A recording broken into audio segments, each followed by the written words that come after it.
Sagung dumadi rahayu. Rahayu. Salam waspada khususnya untuk negeri kita Nusantara tercinta ini, umumnya untuk dunia.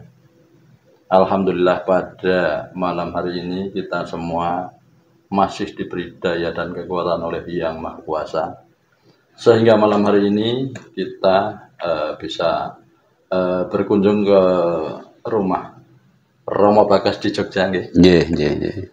Lah malam hari ini perkenalkan saya Moyo dan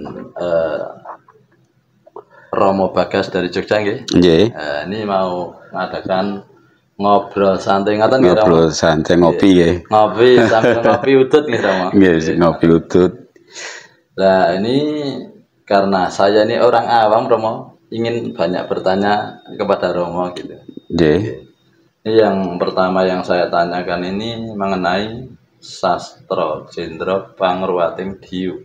Lah niku napa tujuane, napa kok sekarang ini kok banyak orang-orang Jawa itu belajar ke situ gitu Romo. Apakah ini juga termasuk tanda-tanda kebangkitan Nusantara itu juga Romo? Mohon pencerahannya Romo. Nggih, matur nuwun Kang Moyo nggih. Babagan menika kan kita bicarakan perkembangan dunia itu pasti ada proses ya. Proses untuk bagaimana kita menelaraskan dengan kenyataan hidup yang sekarang. Makanya kenapa bangkitnya aliran atau kepercayaan atau mungkin sesuatu ya yang contohnya tentang apa namanya, tentang karya-karya padepokan ya, termasuk penghayat itu pun juga semua itu berkesinambungan dan juga keluar sekarang. Kalau kita pahami sekarang bahwa ajaran-ajaran dari leluhur kita, apalagi budaya dan seni budaya kita sebagai orang Nusantara ini, memang kita harapkan memang berjalan dengan semestinya. Tidak ada rekayasa, tidak ada konspirasi, tapi itu alami gitu, berkenaan dengan perjalanannya semesta. Jadi kalau sekarang ada yang belajar tentang sesuatu ya, baik itu apa kepercayaan atau tadi yang sebutkan apa? Sastro Jendro Pangruwating Diyu itu ibaratnya kita sebagai orang khususnya orang Jawa memahami tentang syarat itu kita bicara masalah makna filosofinya. Makna filosofinya yang sebenarnya bahwa kita hamparan-hamparan ilmu itu ada di semesta, di jagat cilik dan jagat ageng gitu kan.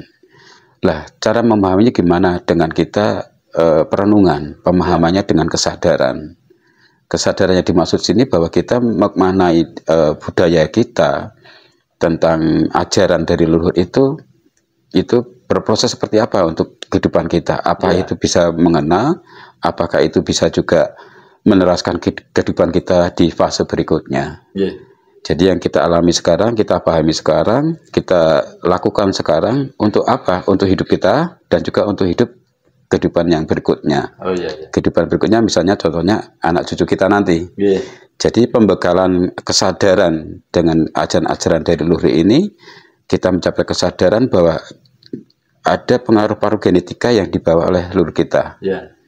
Nah, pengaruh genetika itu apa? Ya tentang istilahnya tentang inasis, kewaskitaan dan sebagainya itu masuk dalam kayak kurikulum dari leluhur kita yang kita masukkan dalam genetika kita.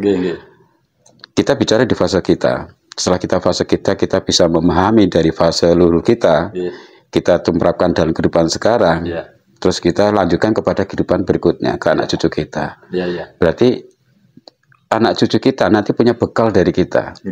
Dari kesadaran-kesadaran dari kita sebagai orang tua, kita bikin satu konspirasi orang-orang tua itu yang satu pemahaman, satu sinergi, kita gedok tular, ngasih informasi pada saudara-saudara kita yang lebih muda, anak-anak kita dan sebagainya, supaya mereka memahami perkembangan dunia sekarang, sama juga perkembangan dunia semesta kita, leluhur kita sendiri. Ini tidak pernah bisa putus, leluhur kita sudah meninggal, tapi ajaran dan juga makna filosofi yang mereka berikan kepada kita itu tetap berlanjut. Sampai kapanpun tetap akan berlanjut. Begitu Kang Moyo. Tetap ada penerusnya gitu ya. Gitu. Apakah dalam mempelajari seperti yang sudah disampaikan Romo tadi ada tahapan-tahapannya, Romo? Ya tahapan sebenarnya sederhana ya. Kalau kita ibaratnya punya kepercayaan beragama ya kita lanjutkan aja tetap menjalankan perintah agama seperti apa. Terus yang kedua itu kesadaran itu terserah kita mau caranya seperti apa.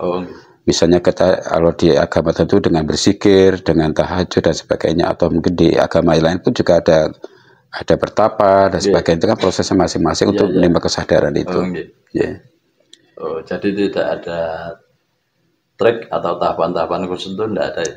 Sebenarnya trik itu bukan trik itu ibaratnya identinya kepada negatif ya, trik ya. Kalau trik itu kan negatif. Tapi kalau ini kan dasar kesadaran kita waktu dengan melakukan sesuatu itu misalnya katakanlah ada apa namanya, ada pemahaman, ada ilham yang dengan terima.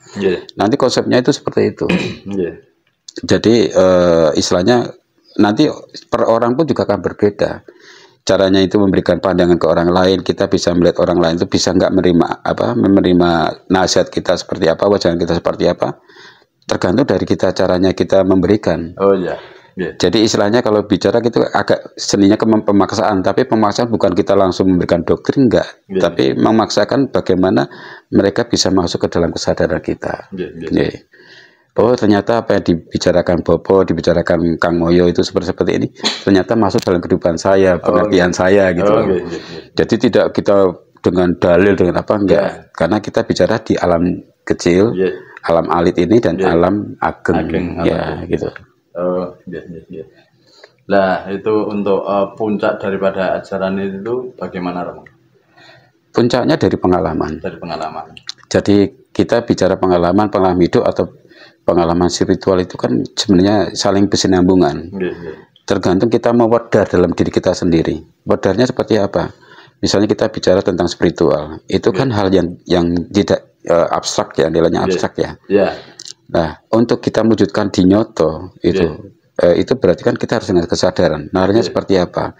Contohnya misalnya kita kalau dulu yang kita bilang makan sayur bening gitu kan. Sebenarnya bukan ke ininya, ke makan sayur beningnya. Tapi ke arah kita sabar, tentrem atine gitu kan, sebenarnya kan seperti itu. Yang baik-baik aja ya. Nah sekarang ini kan melebar sedikit enggak apa-apa. Sekarang ini kan banyak bermunculan aliran-aliran terutama yang Jawa-Jawa itu loh, Romo. Seperti yang pertama saya sampaikan tadi, apakah ini juga merupakan salah satu dari awal kebangkitan Nusantara ini, Romo? Mohon pencerahannya, Romo.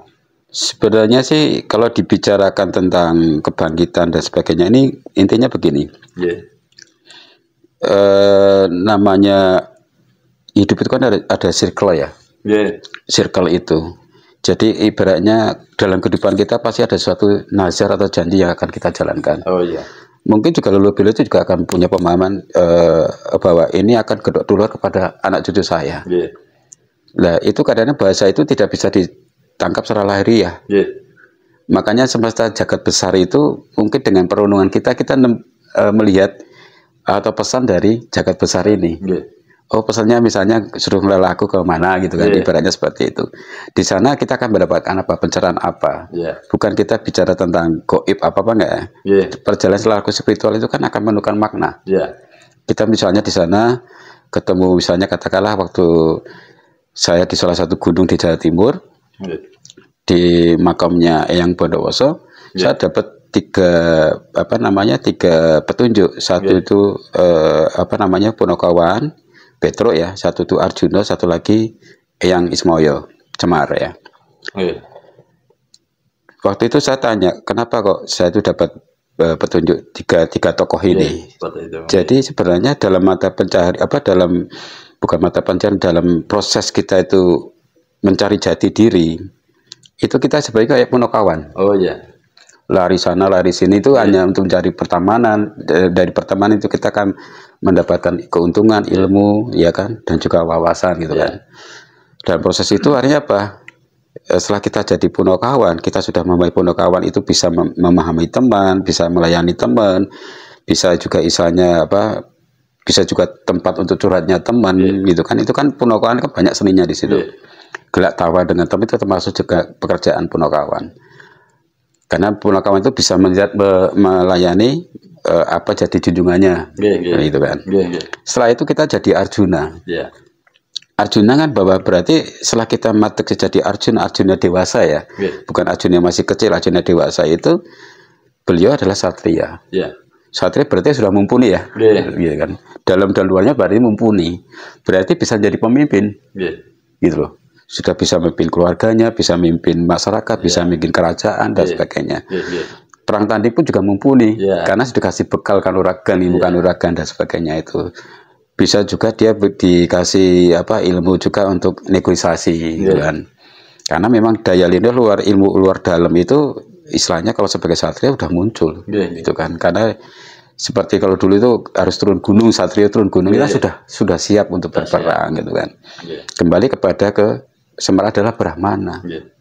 Di usia-usia kita yang di atas 50 sudah siap harus menjadi Brahmana, panembah. Siap wadi sembah. Yang nyembah siapa? Bukan kita sebagai raja, sebagai Tuhan ya. Kita dihormati sama anak cucu. Kita bisa ngeluari anak cucu dan sebagainya itu. Orang butuh kita dan sebagainya kita bisa ngasih wejangan. Karena tingkatan Brahmana itu sudah kita nyawiji manunggaling kawula Gusti. Gitu. Gitu. Berarti kalau belajar ajaran ini ataupun menjalani ajaran ini ada kaitan eratnya dengan laku tirakat kita itu, terutama dalam pengalaman spiritual kita untuk memproses pribadi kita gitu ya. Jadi apa yang dilakukan jenengan serencang itu sebenarnya sudah ibaratnya sinau bagaimana melihat energi alam atau ilmu alam itu bagaimana untuk kenyataan hidup. Ya, jadi ngaji ngalam itu ya seperti itu yang dilaksanakan kita semuanya lah. Dari jenengan Kang Moyo dan teman-teman Kang Togok gitu ya, karena seperti itu. Jadi ngaji ngalam bukan hanya bicara tentang kanuragan ya kan, tentang kegoiban dan sebagainya, tapi kita lebih mengenal jagat semesta ini. Karena jagat semesta itu kalau kita sudah menunggah dengan jagat semesta, banyak hal yang tadinya kita tidak bisa selesaikan, tapi dengan bantuan semesta bisa kita selesaikan. Nah, ini melebar sedikit kok, tiba-tiba muncul di benak pikiran saya nih, mengenai memayu hayuning bawono. Lah gini Rom, pertanyaan saya, kok selama ini yang saya tahu kok langsung memayu hayuning bawono. Sebelum itu kan harus ada yang kita jalani dulu, memayu hayuning diri, memayu hayuning keluarga, memayu hayuning sapodo-podo, baru menginjak hayuning bawono. Itu gimana kalau menurut Rama? Jadi kalau bawono kan tingkatnya lebih luas ya, ya lebih luas, tidak hanya dalam konteks dalam lingkungan kita sendiri ya, karena kita kan bicaranya ilmu. Jadi ibaratnya kalau ini kita belajar sampai negeri Cina, gitu kan. Jadi kita tidak membatasi diri kita hanya belajar pada lingkungan kita, tapi kita juga belajar sampai kemanapun, gitu loh. Banyak ilmu yang kita dapatkan di semesta ini. Ya, contohnya juga tentang ilmu algoritma, tentang tentang metafisika, itu kan semua ada di dunia. Tergantung kita cara belajarnya, untuk tujuannya apa, niatnya apa. Gitu loh. Gitu. Nah, gini Ram, maksud saya bertanya seperti ini. Kan ada tangga-tangganya gitu. Sebelum kita menginjak di memayu hayuning bawono, nah itu kan harus memayu hayuning diri dulu. Setelah itu memayu hayuning keluarga, setelah itu memayu hayuning keluarga. Jadi tidak harus langsung ke memayu hayuning bawono gitu dong. Kalau kita memahami hayuning bawono kan berarti kan gini, saya mau mengarah ke sana, berarti kan sudah punya tujuan.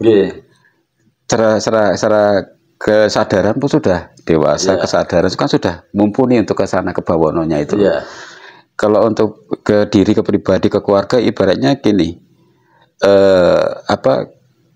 Kalau kita mau jadi pemimpin, jadi leader, itu kan harus mumpuni dulu. Jadi kita harus mengenal pengetahuan dan wawasan. Kita mau gimana kalau kita mau ngajari anak didik kita, tapi kita tidak ada wawasan itu. Jadi semua potensi diri kita itu kita munculkan gitu. Makanya dengan memunculkan potensi itu kita harus lelaku. harus laku, harus belajar, harus kita bisa apa menganalisa apa yang kita dalam kenyataannya. Terus jangan kita melakukan dengan emosi. Mau emosinya mau seperti ini gitu kan. Tapi kenyataannya malah tidak lari ke pakemnya, ke pakemnya, malah lari kepada yang lain-lain. Karena ibaratnya kayak sampul dengan buku. Sampul itu ibaratnya sampul itu kalau dulu di mata pelajaran itu kan sesuai dengan bidang. Misalnya matematika, agama dan sebagainya kan sampulnya ini. Bukunya kan kosong. Ya kan. Kita sampuli, kita kan harus konsisten. Pelajaran agama ya isinya juga tentang agama. Pelajaran tentang matematika, ilmu abstrak itu juga matematika, fisika dan juga beda-beda. Jadi kita harus tahu langkahnya. Oh, sekarang kita lagi belajar matematika. Gurunya pasti orang-orang matematika, gitu kan. Kita belajar agama, gurunya pasti orang agama. Tapi kita mau matematika juga, mau fisika, mau IPA, mau agama, tapi gurunya satu. Kadang-kadang seperti itu. Jadi ibaratnya seorang guru pun juga harus bisa memilah. Ini sekarang mata pelajaran yang saya ini walaupun dia mumpuni di bidang masing-masing, tapi juga dia harus memberikan pencerahan kepada anak-anak itu sesuai dengan bidang dan waktunya. Jangan memaksa sebelum waktunya kok dipaksakan untuk yang lebih gitu kan. Nah ini Romo, sebelum pertanyaan yang terakhir dari saya, ini kan jagat sudah seperti ini. Saya memandang Romo Bagas ini seorang spiritualis yang mumpuni. Langkah-langkah apa yang harus kita jalani sebagai orang awam untuk menghadapi jagat yang sudah gonjang-ganjing seperti ini, Romo? Saya mau ada pertanyaan yang sama kamu ya. Tentang pemahaman tetes, tatas, titis. Pemahamannya seperti apa tentang tetes-tetes itu? Lah, kalau wet bau kan beri cara-caranya kita sebagai orang awam ingin minta pencerahan sama. Terus kalau pemahamannya tentang semuanya dari kesimpulan tentang keadaan yang sekarang itu kan kita bisa menamai kan ada asah, asih, asuh, titis, tetes, tatas, gitu kan, juga toto, titi, tentrem. Sebenarnya jalur itu aja kita sudah paham apa yang mau kita ini. Karena kita tidak bisa merubah dunia, gitu loh. Nah, kita ibaratnya berburu waktu dengan orang yang punya ambisi, dengan kita juga orang yang di jalur yang kesadaran itu. Kita berburu waktu ini. Istilahnya bukan kita menang dan kalah, tapi kita bisa menyesuaikan dengan apa yang mereka lakukan. Contohnya misalnya katakanlah mereka ada suatu penyerangan misalnya, warga kita di tempat kita mau diserang. Nah, kita bagaimana kita mengcoverinya, mengamankan itu? Akhirnya apa, kita mungkin dikasih pagar dan sebagainya, atau tokoh-tokoh masyarakatnya yang kuat-kuat itu nanti ya sebagai panglima di situ, kita prajuritnya di depan itu kan kita berarti sudah siap. Jadi kesadaran kita untuk menghadapi kenyataan ini, mereka bergerak, kita juga bergerak. Bukan kita cuma bicara tentang konsep ketuhanan, kepercayaan, spiritual, tapi sana sudah berjalan ini. Kita cuma di sini ngobrol, ngopi, makan gorengan, tapi di sana sudah bergerak, gitu loh. Lah kita harus juga bergerak, bergerak dengan apa? Kesatuan. Bahwa kita jiwa-jiwa Nusantara ya disebutkan kita tidak memandang suku, tapi kita memandang bahwa kita bersama, kita adalah saudara, Bhinneka Tunggal Ika. Kita sadar, ayo bergerak sama-sama. Jangan merasa keakuan. Kita misalnya kita di sini bicara tentang konsep tentang spiritual sebagainya. Kalau ada keakuan ya nggak akan selesai. Tujuan kita bukan kita menonjolkan diri kita siapa. Tapi ini yang mereka itu sudah bergerak, sudah berjalan. Kita kok masih membahas ini, gitu kan? Tapi kita harus jalan. Caranya jalan apa? Jangan berjalan, saya jalan, teman-teman jalan semuanya. Kita dapat dawuh apa? Ayo kita laksanakan. Jalankan. Gitu. Berarti intinya ke titik kesadaran itu ya. Titik kesadaran. Oh, sadar aku putra bangsa ini, negara kayak gini gimana lah, itu kita gerak semuanya. Geraknya seperti apa? Panyuwunan misalnya. Ke rangka panyuwunan. Kemudian kita menciptakan sosok ya. Bahwa ini sosok itu mampu lah. Kayak dulu itu pimpinan dulu kayak Pak Karno segala itu kan ada yang disekolahkan ke luar negeri dan sebagainya. Ini sebenarnya jemput bola. Sebagai filter kita supaya di suatu saat nanti itu udah menciptakan tokoh-tokoh yang akan bisa memimpin negara ini, bangsa ini. Ya kita pun juga dengan kemampuan kita yang sekarang ini, kita menciptakan tokoh-tokoh, adik-adik saudara-saudara kita yang memang mumpuni, memang dapat petunjuk atau dapat garis yang semestinya, kita dukung. Kita di belakang layar, dorong dia misalnya itu. Ibaratnya kalau film Cina itu ada yang satu orang, ya kita dari belakang itu kasih energi seperti itulah. Jadi tidak kita nanti menonjol jadi spiritual, jadi tentang paranormal dan sebagainya. Kita bukan ke situ, tapi di jagat cilik dan jagat besar ini tujuannya apa? Kita bagaimana menerbitkan orang-orang yang memang titahnya, gitu. Bisa jadi mungkin kita ngumpul-ngumpul di situ, tapi salah satu dari kita mungkin bisa jadi presiden, kita nggak tahu. Nggak tahu. Tapi kita akan memahami, oh jauhnya begini, kita memahami, ini jarunya ke sana, jarunya ke sana. Gitu. Sudah sendiri-sendiri gitu, Kang Moyo. Itu aja dulu, Romo. Matur nuwun Kang Moyo. Enten kelanti-kelantine ibaratnya apa yang saya berikan itu bukan satu ajaran ya, ajaran saya punya letter ya misalnya kan, itu bahwa ini dari aliran ini enggak, tapi kita bicara tentang makna filosofi dari ajaran leluhur kita, entah dari suku manapun, jadi sebenarnya konsepnya sama.